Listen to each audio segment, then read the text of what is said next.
నేను న్యాయవాదిని.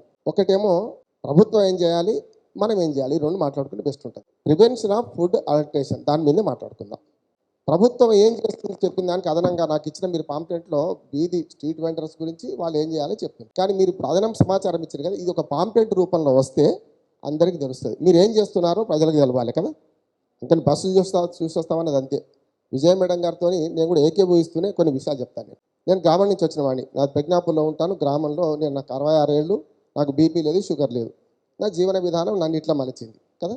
కానీ నేను కొన్నిసార్లు ఆ ప్రమాదం తప్పించుకోలేను. ఇప్పుడు తను చెప్పారు కదా న్యాయవాది సోదరి, ఆ చెప్పిన విషయాలు నేను తప్పించుకోలేను. కొన్నిసార్లు తప్పదు, మంచినీళ్ళు తాగాల్సి వస్తుంది. వాడు సినిమా థియేటర్ లోపలికి వాడు తీసుకుపోయాడు మన నీళ్ళు. నేను ప్లాస్టిక్ బాటిల్ వాడను కనుక స్టీల్ బాటిల్ తీసుకుపోయాడు వాడు. నేను లోపల కొనుక్కొని తాగాలి కదా. మంచినీళ్ళు తాగితే ఉండలేం కదా. కనుక ఒకటేమో వినియోగదారులుగా మనం ఏం చేయాలి, ఒక వ్యక్తిగా ఏం చేయాలి, ప్రభుత్వం చేయాల్సిన పని. ప్రభుత్వం అంటే రాష్ట్ర ప్రభుత్వం అనుకుంటున్నారు. మీరు ఇక్కడ కూర్చున్నారు, పైన ఇక్కడ కూర్చున్న దానిలాగా. కింద ఏం చేయొచ్చు నేను ప్రాక్టికల్గా చెప్తాను. నా దగ్గర ఒక కిట్ ఉన్నది. అది ఆహార కల్తీ నియంత్రణ కోసం మనం ప్రజలకు అవగాహన కల్పించే కిట్టు. మీరు ఒక లీఫ్లెట్ కొట్టియండి, ప్రభుత్వం ఏం చేస్తుంది మాకు కావాలి. రెండోది ఏంటంటే, నేను గ్రామ పంచాయతీ సర్పంచ్కి కూడా పనిచేసిన. నేను సర్పంచ్గా ఉన్నప్పుడు మాకు కొన్ని క్వాజీ జ్యుడిషియల్ అధికారులు నేను చాలా మంది తెలియదు.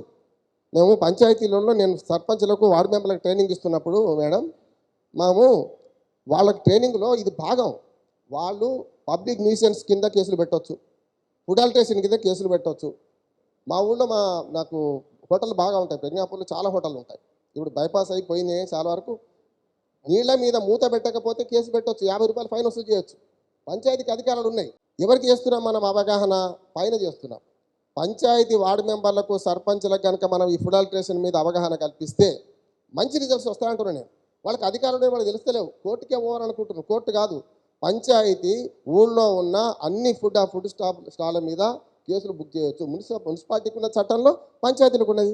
2018 చట్టంలో నేను భాగస్వామి పద్మనాభరెడ్డి గారితో పాటు. మేము తెలంగాణ ఏర్పడిన తర్వాత టీఎస్ పార్ట్ వాళ్ళు ఆ చట్టం తయారు చేయడం మమ్మల్ని పిలిచి మేము చెప్పినాం, ఈ చట్టం ఉపయోగించుకుంటే బాగుంటుంది కదా. అంటే మనకు పరిష్కారాల వైపు పోకుండా సమస్య ఎంతసేపు వర్ణించినా సమస్య అట్లాగే ఉంటుంది.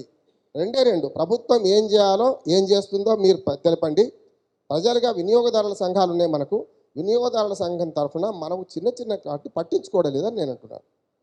రెగ్జోనా సబ్బు 75 గ్రాములు ఉంటుంది అని రాసినది, వెన్ ప్యాకెడ్ అని ఉంటుంది. అది 65 గ్రాములే వచ్చింది అనుకోండి. దాని మీద మనం వినియోగదారులకు వేసిన కోట కేసు వేయచ్చు కదా. అట్లా కూడా పరిష్కారం వచ్చింది. ఏమొచ్చిందంటే, వాడు ఆ బ్యాచ్కు పైసలు కట్టించిండు, నాకు 1000 రూపాయలు జుర్మానా వేసిండు వాళ్ళకు. మరి వాడు ఎన్ని సబ్బులు తయారు చేస్తాడు? హిందుస్థాన్ లివర్స్ వాడు ఎన్ని సబ్బులు తయారు చేస్తాడు? ఎన్ని లక్షల సబ్బులు తయారు చేస్తాడు? ఆ బ్యాచ్లో 1000 సబ్బులు తయారు చేస్తే ఆ బ్యాచ్ నెంబర్ ప్రకారం 1000 కట్టిస్తున్నాడు మనకు. అంటే వినియోగదారుల చట్టము 86 ఉన్నది, దాన్ని వినియోగించుకుంటే మనం. ఫుడ్ అల్టరేషన్ యాక్ట్ ఉన్నది, దాన్ని వినియోగించుకోవట్లే మనం. నేనేమంటే కోర్టుకు పోతే భారం అనుకుంటే ఆ ఊళ్ళో ఉన్న మున్సిపాలిటీకి మీరు చేయండి. ఇవాళ మీ ఊళ్ళో ఉన్న హోటళ్ళ మీద మీరు ఒకసారి పోయండి, ఫ్రిడ్జ్ తెరవండి, కుళ్ళిపోయిన మాంసం కనపడతా లేదా? ఆ కుళ్ళిపోయిన మాంసం మీద ఆ మున్సిపాలిటీకి ఎందుకు మనం చేయం? పశు వైద్యాధికారి ధృవీకరిస్తేనే మాంసము స్లాటర్ హౌస్కి వెళ్ళి అక్కడి నుంచి రావాలి, సర్టిఫికేషన్తో రావాలి. ఎంతమంది సర్టిఫికేషన్తో వస్తుంది మాంసము? మనం రోజు తినే వస్తువులు ఈ ఆహారం అంతా మనం విషయం తినుకుంటూ మనం ఉపరితల అంశాలు మాట్లాడుతున్నాం. స్పష్టంగా చెప్తున్నాను నేను. నా రిక్వెస్ట్ ఏంటంటే, ఒకవేళ మీరు అనుమతిస్తే పద్మనాభరెడ్డి గారు, మనం వెళదాము, పంచాయతీలో శిక్షణ ఇచ్చే ప్రయత్నం చేద్దాం. నేను రెడీ. పంచాయతీలో వాళ్ళకున్న అధికారుల పట్ల వాళ్ళకి అవగాహన కల్పించాలి. వార్డు మెంబర్లకు సర్పంచ్లు కల్పించాలి, మున్సిపాలిటీలు కల్పించాలి, వాళ్ళ చట్టాన్ని ఉపయోగించుకుని చేయాలి.